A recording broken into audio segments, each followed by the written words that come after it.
அவன் போலி. அவன் குடும்பமே ஆந்திராவை சேர்ந்தது, தெலுங்குக்காரன். தமிழனம் வேணும்னே திட்டமிட்டு நம்ம தமிழனத்தை அழிக்கிறதுக்கு ஒரு வழி இது. தமிழ்நாட்டையும் தமிழனத்தையும் ஆண்மை இல்லாம ஆக்குறாங்க. பிள்ளைகளுக்கு புறம் ஜாதகத்தை கொடுத்து ஆண்மை இல்லாம போனா என்ன ஆகும்? ஆண்மை இல்லாம போனா என்ன ஆகும்? குழந்தை பிறக்காது. அப்ப தமிழன் தன்னாலே அழிஞ்சிருவேன். தமிழ்நாட்டை தெலுங்கு ஆண்டுருவேன். தெலுங்கு ஆடுறதுக்கு தான் இவங்க சாராய கடையை திறந்து தமிழனை பூரா க்ளோஸ் பண்றது. தடை பண்ணிடுவாருங்க. கண்டிப்பா தடை பண்ணிடுவோம். அதுல எந்த மாற்றமும் கிடையாது. அண்ணன் ஆட்சிக்கு வந்தோடனே கண்டிப்பா சாராய கடை கிடையாது. கண்டிப்பா அதுல எந்த மாற்றமும் கிடையாது. புர்கினோ பாசோ என்கிற ஒரு நாடு இதே போலதான். அங்க அவன் என்ன பண்ணானோ அதே மாதிரிதான்.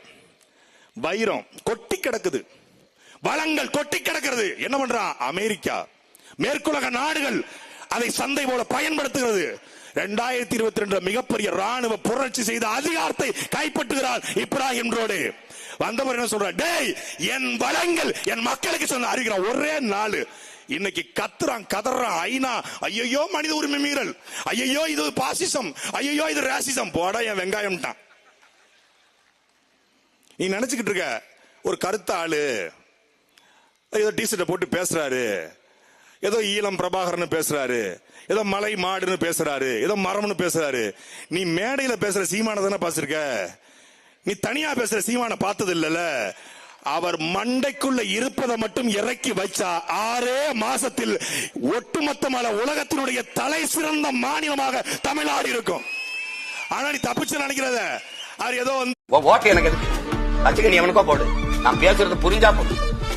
இல்ல நீ வச்சு என்னதுக்கு நீ என்ன அவன் புடிச்ச மற்றவனுக்கு தேர்தல் வெற்றி வழக்கமான ஒன்று. எங்கள் வெற்றி வரலாற்றின் புரட்சி, மாபெரும் மாறுதல், சரித்திர சாதனை. முடியாதுன்னு நீ சொல்ற, கூட்டணி வைக்காம எப்படி ஜெயிக்க முடியும்?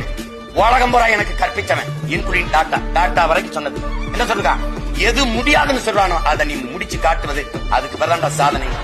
நான் தனிச்சு நின்று வெள்ளனால மட்டும் பாரு, காலம் எடுக்கும், அவ்வளவுதான்.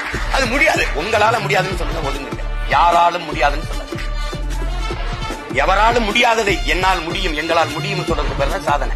அதை விட்டு யாராலும் முடியாது அவங்க போய் நின்று புலம்பிக்கிட்டு, நான் இல்லைன்னா என் பிள்ளை செய்வான், இன்னொருத்த தருவான், என் முன்னோர்கள் கத்திட்டு போனா நான் வருவேன், நான் நினைச்சு விட்டு போனா வந்து நிக்கிறேன்ல.